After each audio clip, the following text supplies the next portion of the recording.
2 दिवसांच्या विश्रांतीनंतर आता पुन्हा एकदा राज्यात अनेक ठिकाणी मुसळधार पावसाने हजेरी लावण्यास सुरुवात केली आहे। आजही अनेक जिल्ह्यात मुसळधार ते अतिमुसळधार पावसाचा अंदाज वर्तवण्यात आलाय। काही ठिकाणी अतिमुसळधार पावसाचा रेड आणि ऑरेंज अलर्टही जारी करण्यात आलाय। मुंबई शहर आणि उपनगरात आज हलका ते मध्यम पाऊस पडेल। आज पहाटेपासूनच काही ठिकाणी मुसळधार पावसाची शक्यता आहे।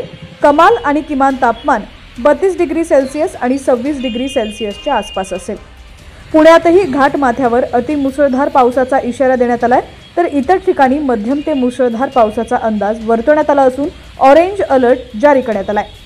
बातमी पूर्ण पाहूयात त्याआधी तुम्ही HPN मराठी न्यूज चॅनल पहिल्यांदाच पाहत असाल आणि अजूनही चॅनलला सबस्क्राइब केलं नसेल तर नक्की सबस्क्राइब करा, जेणेकरून आमचे अपडेट्स लवकरात लवकर तुमच्यापर्यंत पोहोचतील।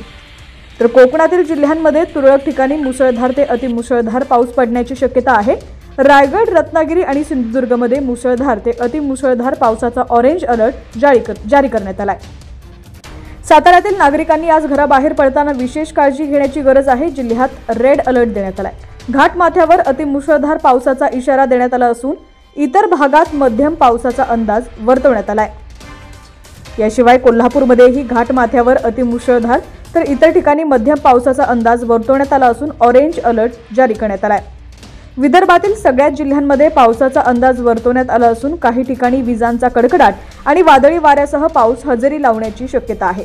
या सगळ्या जिल्ह्यांना येलो अलर्ट देण्यात आलाय।